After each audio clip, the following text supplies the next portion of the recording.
स्पष्ट लक्ष्य निर्धारित करें।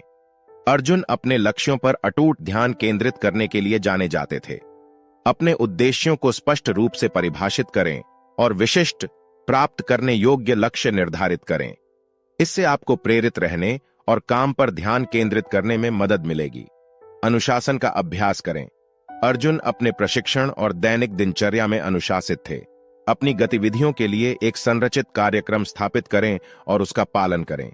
ध्यान भटकाने से बचें और अपने प्रयासों में निरंतरता बनाए रखें। वर्तमान पर ध्यान केंद्रित करें। अर्जुन अतीत या भविष्य के विचारों से अभिभूत हुए बिना वर्तमान क्षण पर ध्यान केंद्रित करने में सक्षम था। सचेतनता का अभ्यास करें और वर्तमान कार्य में पूरी तरह से संलग्न होना सीखें। एक साथ कई काम करने से बचें और आप जो कर रहे हैं उस पर अपना पूरा ध्यान दें। आत्मनियंत्रण विकसित करें।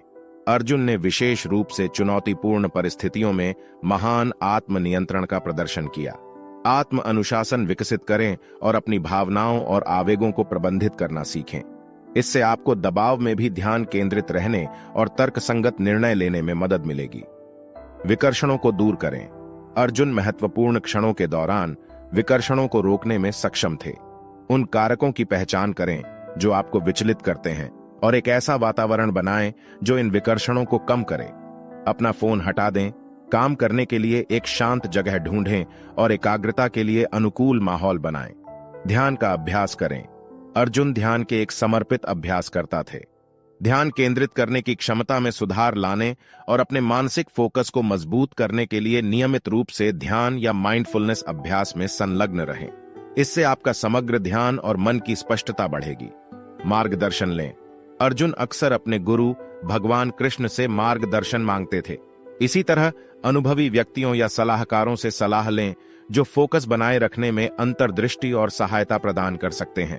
उनका मार्गदर्शन आपको ट्रैक पर बने रहने और बाधाओं को दूर करने में मदद कर सकता है। लचीलापन बनाएं। अर्जुन को कई चुनौतियों और असफलताओं का सामना करना पड़ा, लेकिन वह अपने लक्ष्य पर केंद्रित रहा। लचीलापन विकसित करें और असफलताओं से सीखें।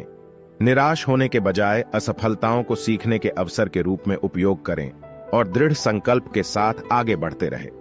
याद रखें, महाभारत में अर्जुन द्वारा प्रदर्शित फोकस के स्तर को विकसित करने के लिए लगातार अभ्यास और प्रयास की आवश्यकता होती है। इन रणनीतियों को धीरे धीरे लागू करना शुरू करें और एक केंद्रित मानसिकता विकसित करते समय अपने आप पर धैर्य रखें।